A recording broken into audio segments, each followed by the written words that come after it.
আমাদেরকে জানতে হবে যে আমাদের নবী সাল্লাল্লাহু আলাইহি ওয়াসাল্লাম মেরাজে গিয়ে কি দেখেছেন। তিনি মেরাজে গিয়ে যে বিষয়গুলো দেখেছেন এর ভিতরে একটা বিষয় হলো তিনি জিবরিলকে দেখেছেন।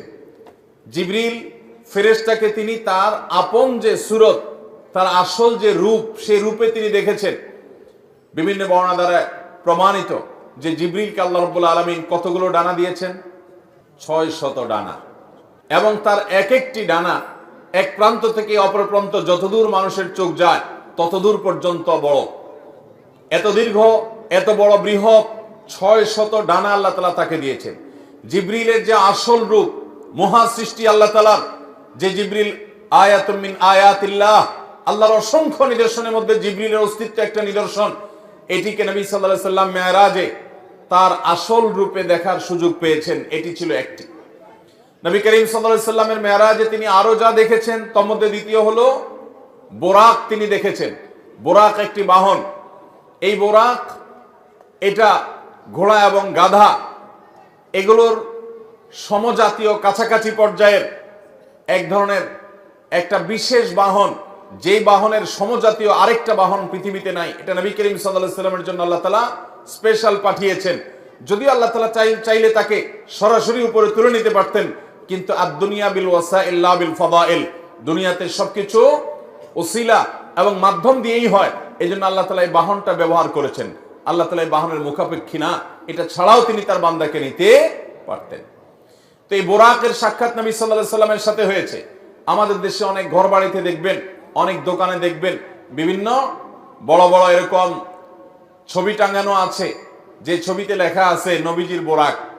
সে বোরাকের আবার দুটা ডানাও আছে, দেখছেন আপনারা?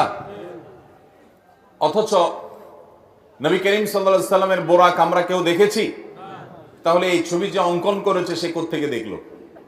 বোঝা গেল এটা নবী সাল্লাল্লাহু আলাইহি সাল্লামের বোরাকের নামে প্রতারণা।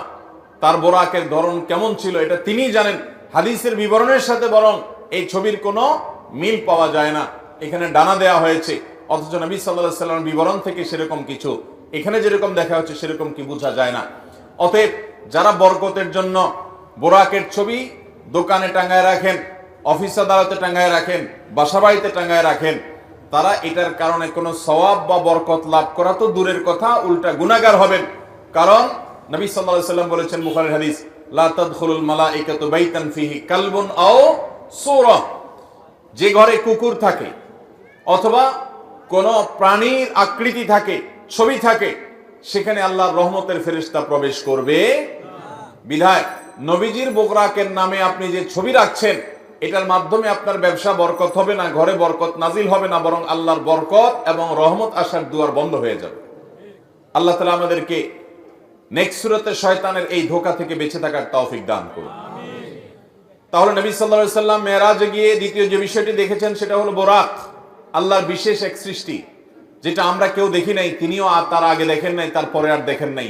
একটা বিশেষ সৃষ্টি, বিশেষ একটা বাহন, যেটার উপরে করে আল্লাহ তাআলা তাকে ভ্রমণ করিয়েছেন, রাত্রিকালীন ভ্রমণ। তৃতীয়ত তিনি যা দেখেছেন তা হলো তিনি প্রতিটি আসমানে আল্লাহর একজন বিশেষ নবীর সাথে সাক্ষাৎ করেছেন। আল্লাহর যে সমস্ত নবীরা দুনিয়া থেকে বিদায় হয়ে গেছেন, মারা গেছেন, নবীগণ দুনিয়া থেকে চলে যাওয়ার পরও একটা বিশেষ হায়াত, বিশেষ একটা জীবন তারা লাভ করেন।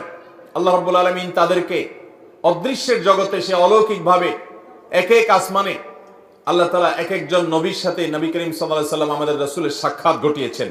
তিনি প্রথম আসমানে দেখেছেন আদম আলাইহিস সালামকে, দ্বিতীয় আসমানে দেখেছেন ঈসা এবং ইয়াহইয়া আলাইহিস সালামকে, তৃতীয় আসমানে দেখেছেন আল্লাহ নবী ইউসুফ আলাইহিস সালামকে, চতুর্থ আসমানে দেখেছেন আল্লাহ নবী ইদ্রিস আলাইহিস সালামকে, পঞ্চম আসমানে দেখেছেন আল্লাহ নবী হারুন আলাইহিস সালামকে, ষষ্ঠ আসমানে দেখেছেন আল্লাহ নবী মুসা আলাইহিস সালামকে, আর 7 নম্বর আসমানে দেখেছেন আল্লাহর আরেক নবী এবং খলিল আল্লাহর রাসূল ইব্রাহিম আলাইহিস সালামকে। তো আল্লাহ তাআলা আমাদের প্রিয় নবী সাল্লাল্লাহু আলাইহি সাল্লামকে এতজন উলুল আজমি মিনার রসুল, বড় বড় রাসূলের সাথে, আল্লাহর বড় বড় নেককার বান্দাদের সাথে, নবীদের সাথে, যারা দুনিয়াতে আল্লাহর মিশন নিয়ে, তাওহীদের দাওয়াত নিয়ে এসেছেন, বহু গ্লানি পোহায়েছেন, তাদের সাথে আমাদের নবীজি সাক্ষাতের সুযোগ করে দিয়েছেন। তিনি তাদের সাথে পরামর্শের সুযোগ পেয়েছেন, তাদের কাছ থেকে অভিজ্ঞতা শেয়ার করার সুযোগ পেয়েছেন, তাদের নাসিহা নেওয়ার সুযোগ পেয়েছেন, তারা তাকে অভিবাদন জানিয়েছেন, তাকে ওয়েলকাম জানিয়েছেন, আল্লাহর শ্রেষ্ঠ রাসূল, শ্রেষ্ঠ নবী হিসেবে তাকে তারা সম্মান দিয়েছেন।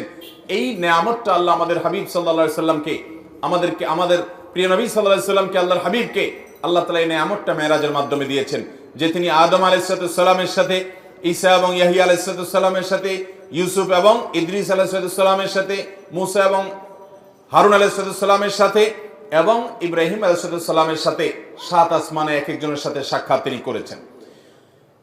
চতুর্থত আমাদের নবী করিম সাল্লাল্লাহু আলাইহি সাল্লাম মেরাজে যা দেখেছেন সেটা হলো, আল্লাহ তাআলা সূরা কাউসারে বলেছেন, ইন্না আ'তাইনাকাল, হে রাসূল আমি আপনাকে দান করেছি কাউসার।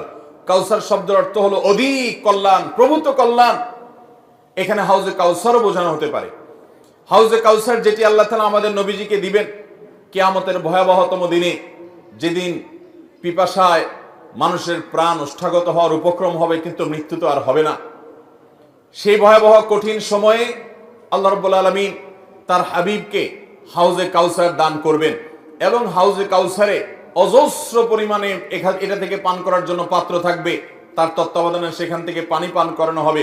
তিনি তার উম্মতের মধ্য থেকে যারা সুন্নাহকে আঁকড়ে ধরেছে, বিদআত থেকে যারা দূরে থেকেছে, শিরক থেকে যারা দূরে থেকেছে, তাওহীদ যারা মজবুত করেছে, আকীদা ঈমান যারা বিশুদ্ধ করেছে, প্রতিটা আমলে সুন্নাতে রাসূলকে জেনে জেনে আমল করেছে, বিদআতকে ছুঁড়ে ফেলে দিয়েছে, এ আল্লাহর বান্দাদের জন্য যারা নবী সাল্লাল্লাহু আলাইহি সাল্লামের দুনিয়া থেকে যাওয়ার পর তার দ্বীনের মধ্যে পরিবর্তন করে নাই, কোন রকম বিদআত সংযোজন করে নাই, কোন বিয়োজন করে নাই, এই মানুষগুলোকে নবী সাল্লাল্লাহু আলাইহি সাল্লাম সেদিন হাউজে কাউসার থেকে পানি পান করাবেন। সেই হাউজে কাউসার আল্লাহ রাব্বুল আলামিন মেরাজে নিয়ে জিবরিলের মাধ্যমে নবীজিকে দেখিয়েছেন, তাকে দেখার সুযোগ করে দিয়েছেন যে এই সেই হাউজ, যে হাউজ আপনাকে দান করা হবে কিয়ামতে ভয়াবহ সময়ে আপনি যখন মানুষকে পানি পান করাবেন, সেটা তিনি মেরাজে অবলোকন করেছেন।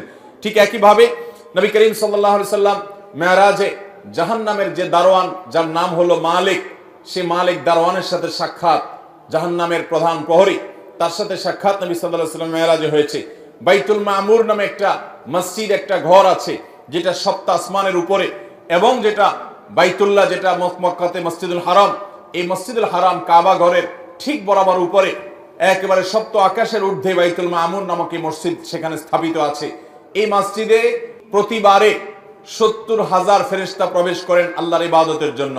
যারা একবার ঢুকেন তারা ইবাদত করে বের হওয়ার পর আর তারা ঢুকেন না, নতুন 70,000 ঢুকে। আল্লাহ তাআলার ফেরেশতা কত অগণিত, তাদের সংখ্যা কত বেশি, সেটা একমাত্র আল্লাহ ভালো জানেন। এখান থেকে কিছুটা আঁচ এবং অনুমান করা যায়। সেই বাইতুল মামুরে নবী করিম সাল্লাল্লাহু আলাইহি সাল্লামকে আল্লাহ তাআলা যাওয়ার এবং সেখানে উপস্থিত হওয়ার সুযোগ দিয়েছেন মেরাজের মাধ্যমে। ঠিক একইভাবে নবী করিম সাল্লাল্লাহু আলাইহি সাল্লামকে আল্লাহ তাআলা সিদরাতুল মুনতাহা, সেখানে আল্লাহ তাআলা যাওয়ার সুযোগ দিয়েছেন এবং জান্নাত দেখার সুযোগ দিয়েছেন, জাহান্নাম দেখার সুযোগ দিয়েছেন। জাহান্নামের কিছু চিত্র, জাহান্নামের কিছু মক বা ডামি দৃশ্য নবী সাল্লাল্লাহু আলাইহি সাল্লামকে আল্লাহ দেখিয়েছেন। জান্নাতের কিছু চিত্র, কিছু দৃশ্য নবী সাল্লাল্লাহু আলাইহি সাল্লামকে আল্লাহ তাআলা দেখিয়েছেন। দাজ্জালের সাথে সাক্ষাৎ হয়েছে। এরকম আরো বহু জিনিস আল্লাহ নবী সাল্লাল্লাহু আলাইহি সাল্লাম মেরাজের এই সফরে তিনি দেখেছেন, আল্লাহ তাআলা তাকে দেখিয়েছেন। নবী আলাইহিস সালাম এই সমস্ত আল্লাহর কুদরত, আল্লাহর সমস্ত আয়াত দেখার পর দুনিয়াতে তার সেই আমাল হুজুন, তার যে পেরেশানির বছরের যে পেরেশানি, তার স্ত্রী হারার যে বেদনা, তার সহায় হারা চাচা হারা যে বেদনা, তায়েফের মানুষের কষ্ট দেওয়ার যে বেদনা, মক্কার মানুষের কাছ থেকে নিগৃহীত হওয়ার যে বেদনা, এই সকল বেদনা লাঘব হয়ে নতুন করে আর আল্লাহর তরফ থেকে ঈমানের চার্জ নিয়ে তিনি আবার পূর্ণদমে দুনিয়াতে এসে আবার দাওয়াতি কাজ চালু করতে পেরেছেন, আরম্ভ করতে পেরেছেন। এটা ছিল আল্লাহ তাআলার পক্ষ থেকে তার হাবিবের প্রতি, তার রাসূলের প্রতি মস্ত বড় ইহসান এবং দয়া। আল্লাহ রাব্বুল আলামিন আমাদেরকে প্রিয় নবী সাল্লাল্লাহু আলাইহি সাল্লামের এই মেরাজ থেকে শিক্ষাগুলো গ্রহণ করার তৌফিক দান করুন।